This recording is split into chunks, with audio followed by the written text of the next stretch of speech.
આ વિડીયો તો તમને યાદ જ હશે। આ ઘટના છે સુરતની।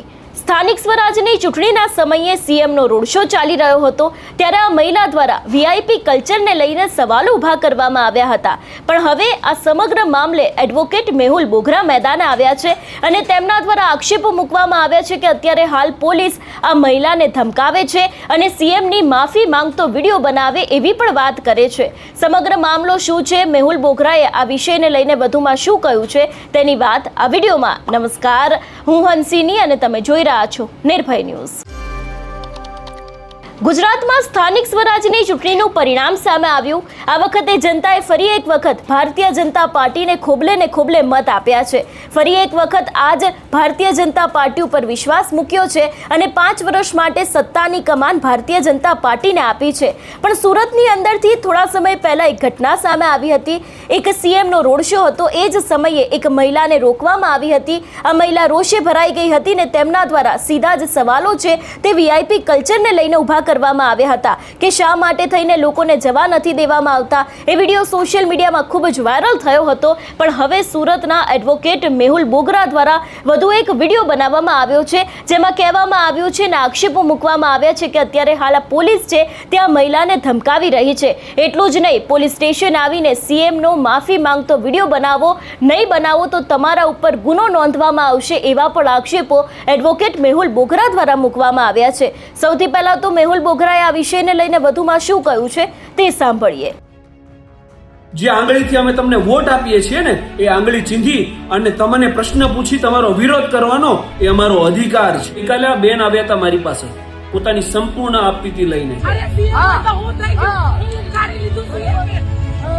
કે અમુક ગાભા મારું રાજકારણીઓ આમના ઘરે પોલીસ કર્મચારીઓ મોકલે છે, પોલીસ આમના આડોશી પાડોશીને પૂછપરછ કરે છે, ઓટો રિક્ષા લઈ આમના પિતા પાસે જાય છે, અમને ફોન કરે છે અને ધમકાવે છે કે તમે પોલીસ સ્ટેશન આવો, સીએમનો માફી માંગતો વિડીયો બનાવો, નહીં તો અમે તમારી સામે ગુનો દાખલ કરીશું। અરે ઢાંકણીમાં પાણી લઈને ડૂબી મરવું જોઈએ।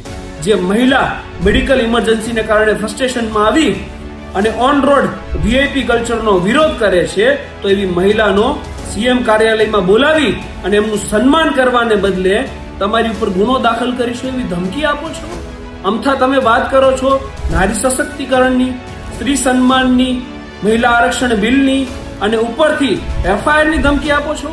આવા દોગલાપણો દાખવો છો। જે આંગળીથી અમે તમને વોટ આપીએ છીએ ને, એ આંગળી ચીંધી અને તમને પ્રશ્ન પૂછી તમારો વિરોધ કરવાનો એ અમારો અધિકાર છે। અમારી પાસેથી કોઈ ના છીનવી શકે। હજુ 2 દિવસ પહેલા જ તમને ખોબલે ખોબલે મત આપી અને અમે જીતાડ્યા છીએ।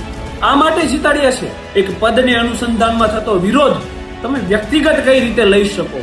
એને કોઈ વ્યક્તિનું નામ લઈને તો નતું કીધું કે તમે આ વ્યક્તિ થઈને શું ઉખાડી લીધું, એને તો એવું કીધું હતું કે સીએમ થઈને તમે શું ઉખાડી લીધું।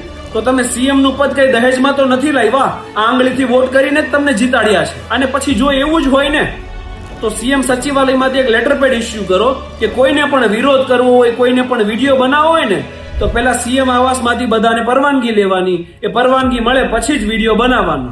એટલે એક વાત પૂરી થાય, આ લોકશાહીના જે આપણે બણગા ફૂકીએ છીએ એ પૂરા થાય, ખબર પડી જાય કે લોકશાહી નથી, તાનાશાહી છે અને તાનાશાહી મુજબ ચાલવાનું છે। અને જો એવું ના હોય ને તો હું જે સમજાવવા માંગુ છું એ સમજજો। સમજાય તો વંદન છે, બાકી આવતીકાલે 5-10 પોલીસ કર્મચારીઓ અમારી પાસે પણ મોકલી દેજો। એ બેનની સાથે તો અમે અડેખમ ઊભા છીએ, કઈ નહીં થવા દઈએ। અમારી ઉપર જે થાય એ તમારે કરી લેવું। અમે તો વિરોધ ચોક્કસથી કરીશું જ્યાં સુધી અમારામાં પ્રાણ છે। એ સાથે ઇન્કલાબ જિંદાબાદ, ભારત માતા કી જય, સત્યમેવ જયતે। એક સમયે આ વિડીયો સોશિયલ મીડિયામાં ખૂબ જ વાયરલ થયો હતો। લોકો દ્વારા પણ એવા જ સવાલો પૂછવામાં આવ્યા હતા કે શા માટે થઈને આવું વીઆઈપી કલ્ચર ગુજરાતમાં ચાલી રહ્યું છે।